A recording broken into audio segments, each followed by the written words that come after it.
All right, everybody, have a seat. I'm going to get us started. Hopefully everyone has a ticket. Hold on to that. That is for the activity right after our awesome talk. If you don't have a ticket, you can see one of us near the exits and we'll get you one. But also start simmering down.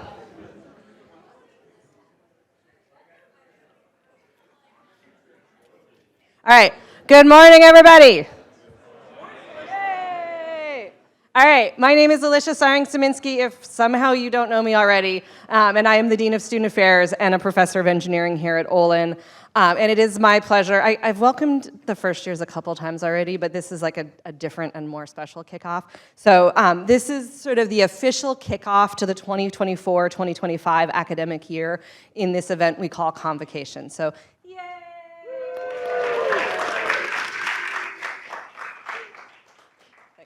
All right, so Convocation is an Olin tradition, that provides us with an opportunity to ceremonially kick off the new academic year and come together as a community to formally welcome the class of 2028.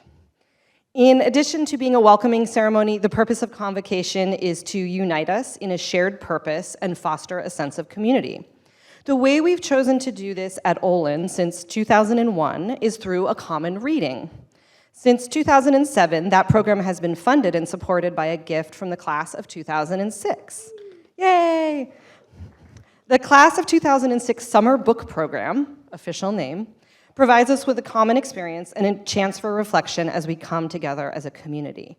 On a personal note, I'm really excited about our speaker and the topic for this year. I've known Deb Chatra for, I think, about 19 years. She's the reason I came to Olin, basically, because we're both bioengineers.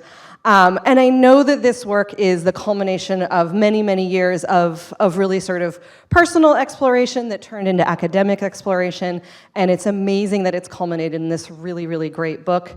If you haven't read it already, which is fine, I know you all have a copy of it, please read it, but we'll also get a shorter version of the content through this talk. So I'm very excited about it, and the activity afterwards was planned in collaboration with Deb, and thanks to our summer student workers, especially Azzy and Eliza, who helped us get the book out, but make this beautiful sticker that you all got in the front of it, and plan the really cool activity.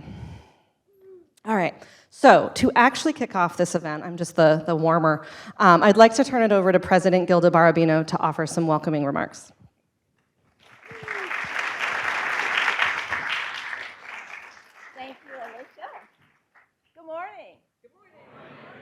I'm so excited to get to welcome yet again our class of 2028. Let's hear it for that class.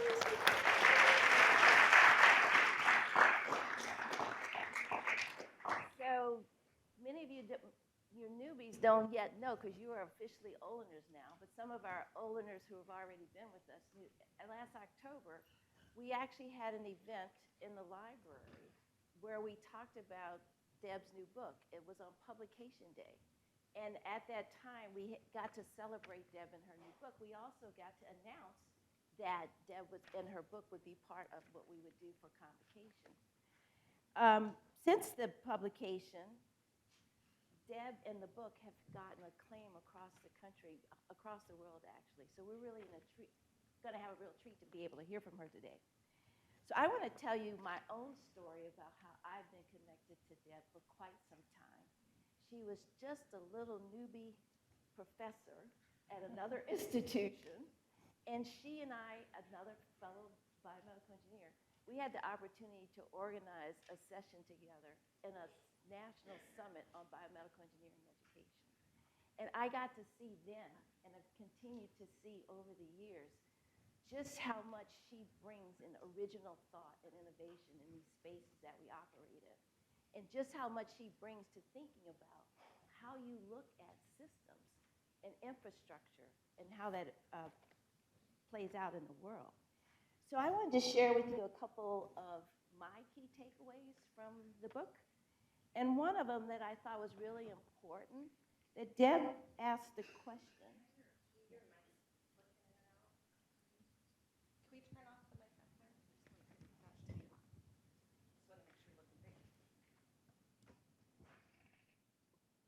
Better. So Deb asks the question, what might our world look like if access to these infrastructure systems were universal? And these are the kinds of questions that I've asked throughout my whole career, particularly as I did research in sickle cell disease, but also doing work looking at engineering solutions to health disparities. So thinking about how we have impact in the world is really important. Deb also, speaking of impact, she forces us to think about the implications, the consequences of the systems, of the structures, and our work. And I think it's really important for us to consider that as we go through in our education and also in our practice of engineering. And then finally, I wanted to say to you to think about this. Alicia told you a bit about our ceremonial welcome of the first class or entering class as part of Convocation. But I want you to think about Convocation not just as your welcome into the higher ed community and into Olin. I want you to think about it as a call to action. What are we going to do moving forward? How are we going to have impact? And we are so fortunate to be able to start this year in this Convocation with Deb and having her discuss in more detail what motivated her for the book and some of the key findings. So I want to have you think about that as we go into conversation. I want to thank all of those who were responsible for putting this program together, and of course the class of 2006 with their gift. And without further ado, please, I'd like to turn it over to Deb. Thank you, Deb.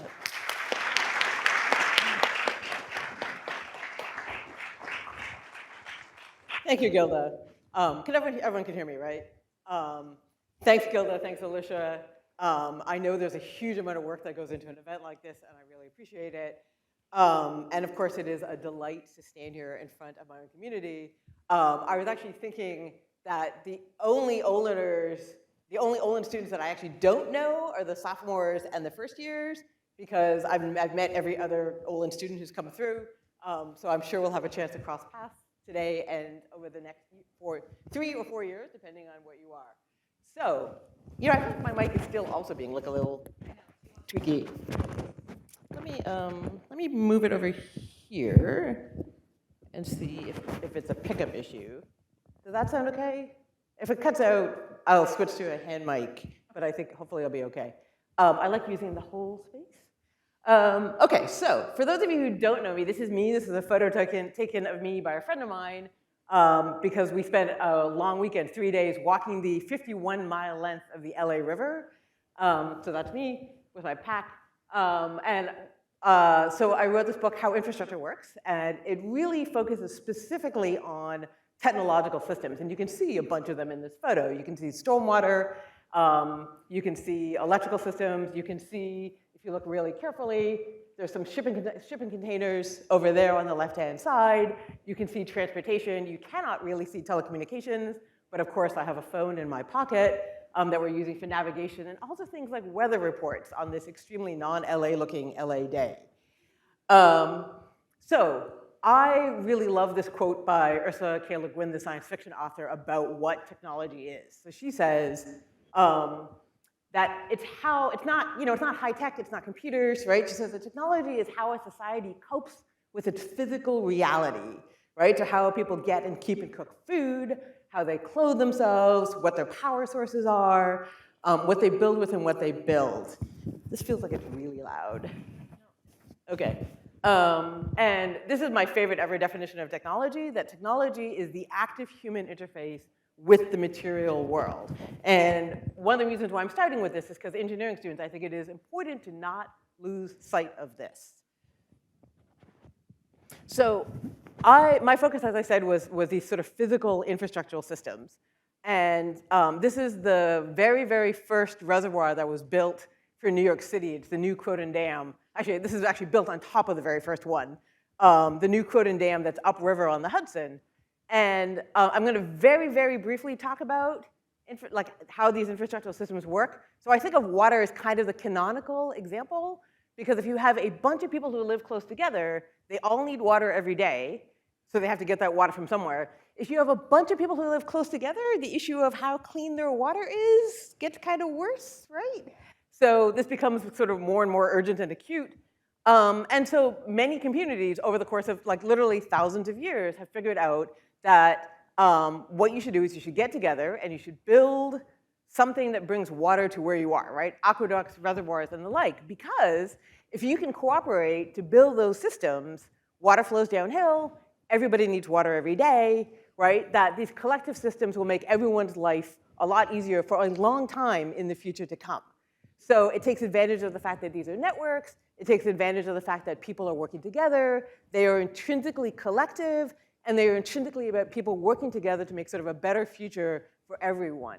And water in particular is really a public good, because if the people, like, having access to clean water doesn't just mean that you and your family is less likely to get sick and you have the water. If everyone around you is also less likely to get sick, that will protect you as well. So it's like you benefit from other people having access to water. So there's a reason why we think of clean water as kind of the canonical example of an infrastructural system, but also an infrastructural system as a public good, as a thing that benefits all of us. And I'm not going to go into detail, but the other kinds,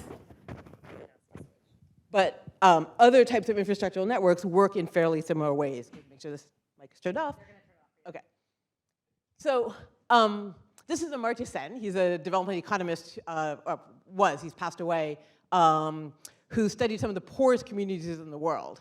And he made the case that we want money, whether it's income or wealth, not in general because they're desirable for their own sake, but because he describes them as admirable general purpose means for having more freedom to live the kinds of lives that we have reason to value, right? That the usefulness of wealth is that it's not it for its own sake, but because of the things it lets us to do.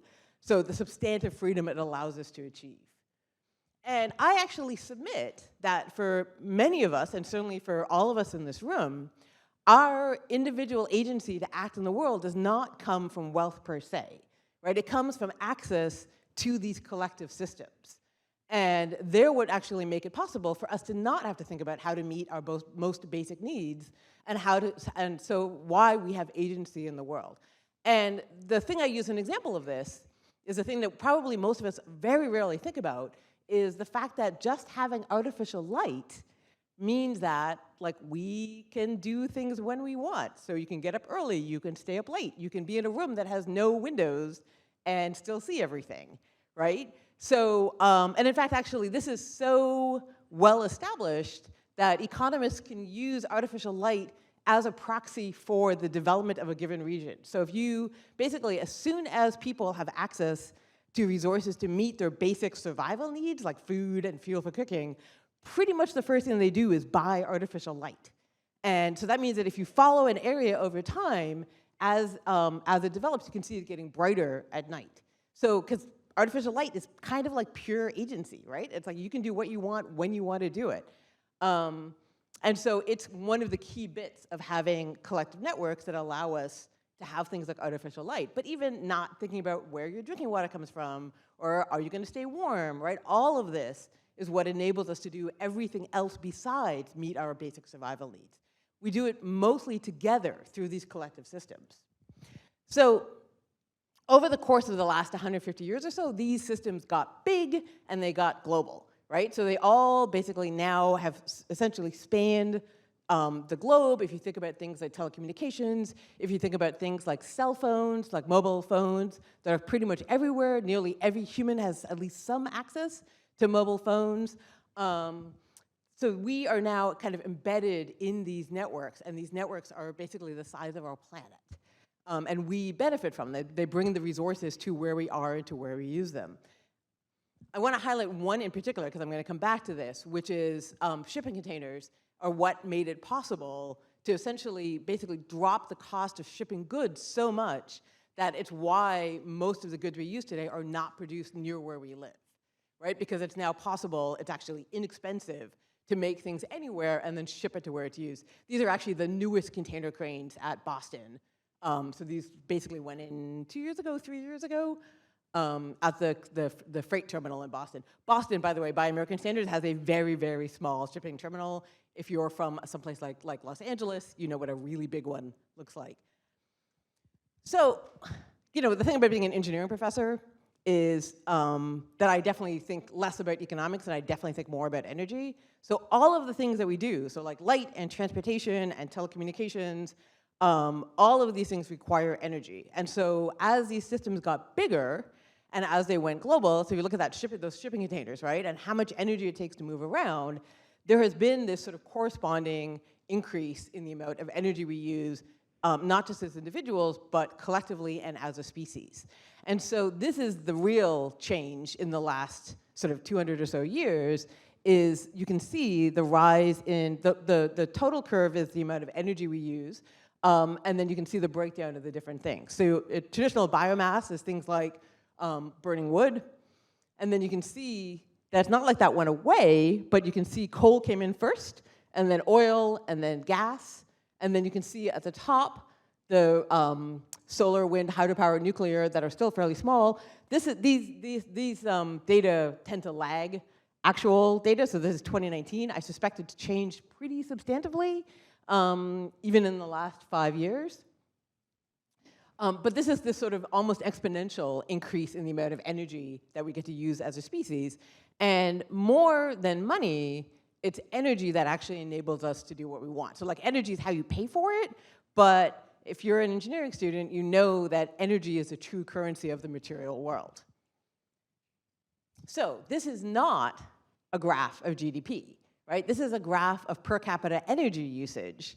And so it's color-coded, and you can see that where the dark regions are. I actually grew up in Canada, so Canada is slightly colder and bigger than the US, but it has a very similar standard of living. So the per capita energy usage in Canada is a little higher than it is in the US. And so you can sort of see the sort of different colors of where do people use energy and where do they not use energy. And this really gets back to that idea that most of how we use energy is through these collective systems, right? Very little of it is just like, oh, making sort of individual choices. And so that actually is partly why it's so hard to move the needle on climate change as an individual, because you're not like, it's like, I drive to work because there isn't good public transit options. If there were, I would do that instead. Most of our energy choices are constrained by the systems, the collective systems that we're embedded in. So on the one hand, they make our lives as we know it possible, right? We walk in and we flip on the light switch.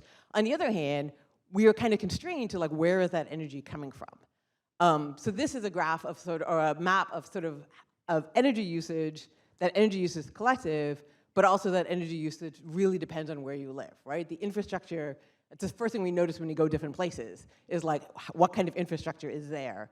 So it's really sort of locally shaped. So if we put these two things together, we all kind of know the consequences of the fact that most of our energy comes from fossil fuels and how much energy that we're using both as a species and as individuals, and particularly if you live in developed countries. Thank you, Teen Vogue. I want to actually highlight two things off this, right? So there's the one thing that we always think about as climate change as actual climate change, right? That there's CO2 in the atmosphere, it's raising the temperature of the planet, and that's having a suite of effects, mostly kind of not unpredictable, but non-linear effects.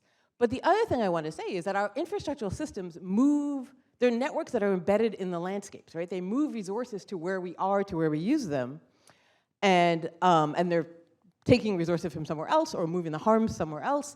Those networks now are embedded in the landscape, and as the landscapes are changing, that means that those networks are going to be affected, right? So if you built these networks assuming that the landscape is stable, and that's no longer true, even if you did a good job of designing and building them in the first place, you still can't use them the way that they were built, right? We still need to start rethinking how we use them. So this is kind of where we are, right? And probably, like this part of it, I think, is probably pretty sort of top of mind for everyone. But I want to take, this is literally the million-mile view of our planet. This is the Earth Observatory that's located at Lagrange Point 1 at L1, which is just about 1 million miles away from our planet. And when you look at the Earth at this point, there's two things you notice. So the first one is that the Earth is, in fact, awash in solar energy. And if you run the numbers, if every human on Earth used energy at the same per capita rate as those energy guzzling Canadians, it would still only be a fraction of a percent of all of the solar energy, right? So like when we talk about renewable energy, this is what we mean, right? There is more energy than humanity at this point could conceivably use arriving on the planet every nanosecond of every minute of every day, right? So this is the first thing that we need to do. So the thing that has really radically changed in the last 20 or so years is that for the first time in human history, we have figured out how to effectively harness that at scale. And we mostly did this through a huge combination of sort of regulation and policy. This is a wind farm in Palm Springs. Those windmills almost certainly look familiar to you. This is a Danish design that was developed by a sort of public-private partnership in Denmark. Because of that, they're widely available, right? And it turns out to be like after about a century of trying, there are now windmills that are incredibly reliable. And so that's why these are the most widely used design everywhere. Another thing that happened is, and this was actually very much led by the US, was policy commitments to get really good solar panels kind of out of the lab and into factories and then out into literally in the field. This is a solar farm. I took this photo at a solar farm outside Hyderabad in India. And so we're starting to see that we are now capable of getting energy, and that means getting the agency to act in the world, like our ability to do things in the world without having to pass through setting things on fire first, right? So basically going from renewable energy to the form in which we use it, like electricity, without passing through that stage of extracting fossil fuels and then transforming them into something else and then dumping the CO2 into the atmosphere. So that actually brings me to the second point that is evident when you look at this photograph, which is that the Earth is surrounded by the void of space, right? Like, barring the odd meteorite or spacecraft, nothing really comes in or out. It is a closed system. And what that means is that everything that we use, every physical atom, right, it has to come from somewhere, it has to go somewhere. So when we get energy from fossil fuels, we get it by taking the oil or the gas or whatever, burning it, getting the energy out, but also then we still have the same atoms left, right? So those atoms then basically get put somewhere else. And this is pollution, right? CO2 in the air. It's also microplastics in the ocean, right? It's like stuff in landfills. This idea of like extraction, consumption, and then those atoms have to go somewhere. So the last time we got access to a large amount of energy, what we did with it was kind of this. So this is an aluminum smelter. Aluminum kind of famously takes an enormous amount of energy. It's extremely common, but it's bound, the aluminum atoms are bound so tightly to the oxygen that up until the 19th century, it was basically a precious metal. Nobody kind of realized, I mean, it's like, yeah, there's a lot of aluminum, but like silvery aluminum metal was so hard to come by that it was basically like more precious than silver. It's kind of like platinum. Because it took so much energy, and we had to figure out how to separate it out from the aluminum ore. But of course, that changed, right? Like the last time when we got access to energy, one of the things we did with it was use it to scale up aluminum production, and it went from being literally precious, like we're going to make a baby rattle for like the child of the emperor, into we're disposable, right? So I suspect that there's probably at least someone in this room who threw aluminum away today. Right, already. So the last time we got access, so I said, renewable energy is this enormous amount of energy, and the last time we got access to that amount of energy, one of the major things we did with it was scale up our consumption of stuff, right, and scale up this idea of we extract stuff and then we dump it someplace else.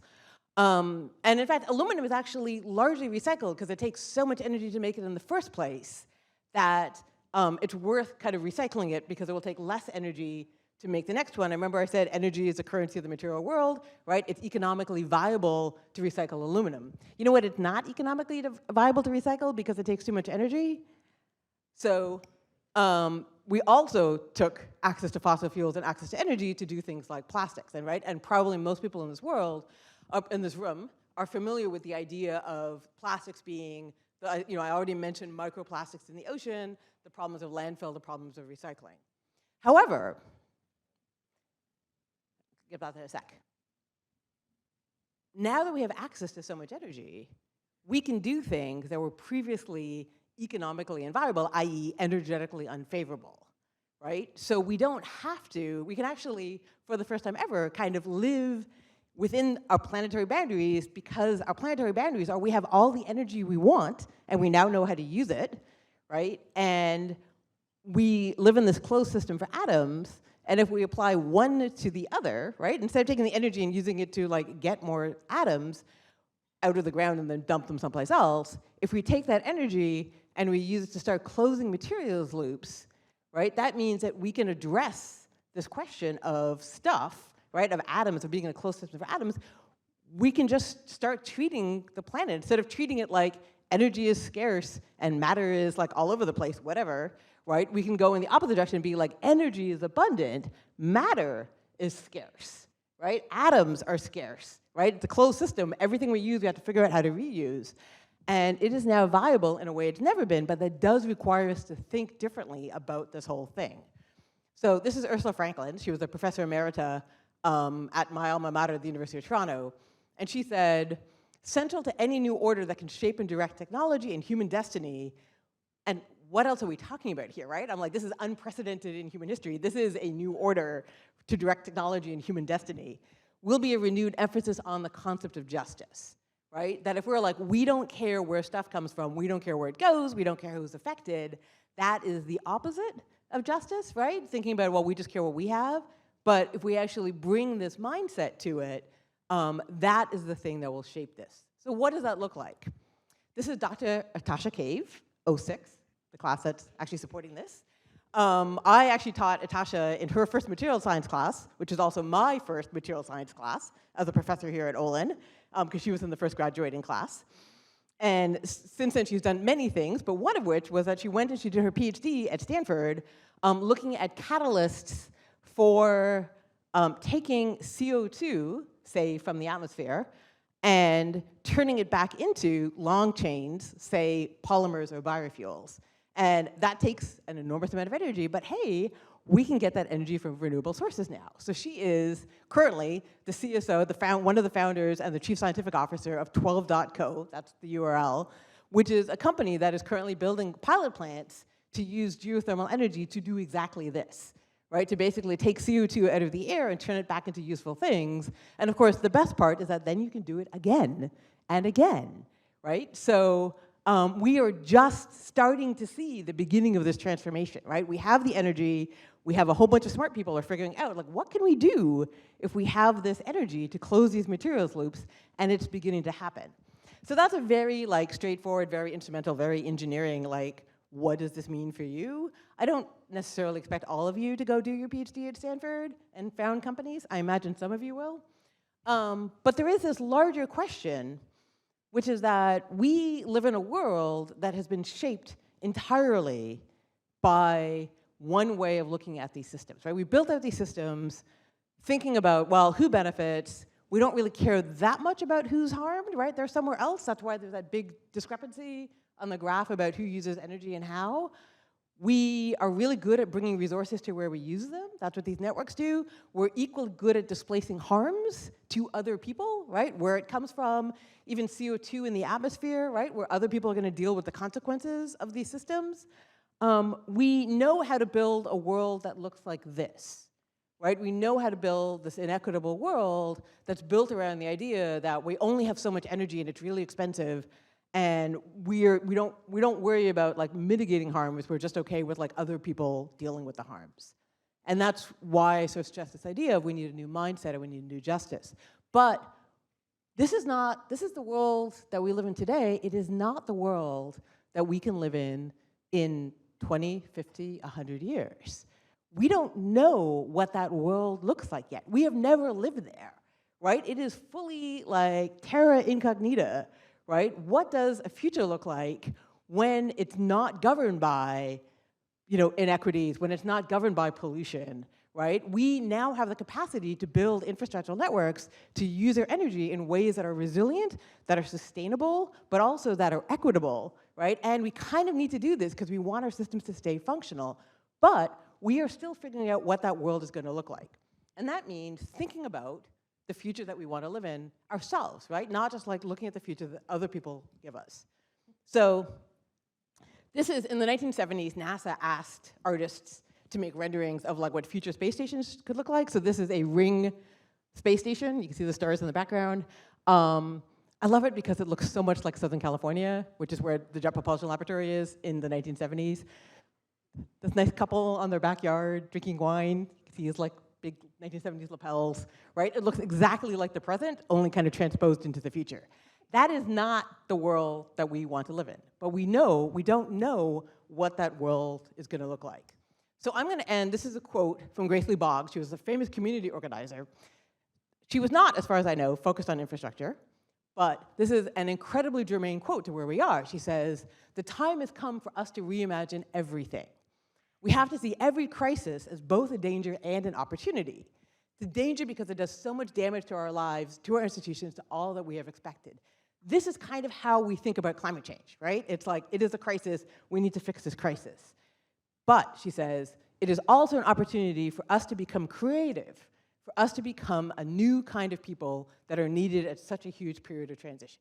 So this is where we are, right? And it's not just Olin students, this is where you are, it's where all of us are if you're alive today. And I'm going to end things there. It's our opportunity to become creative. Thank you.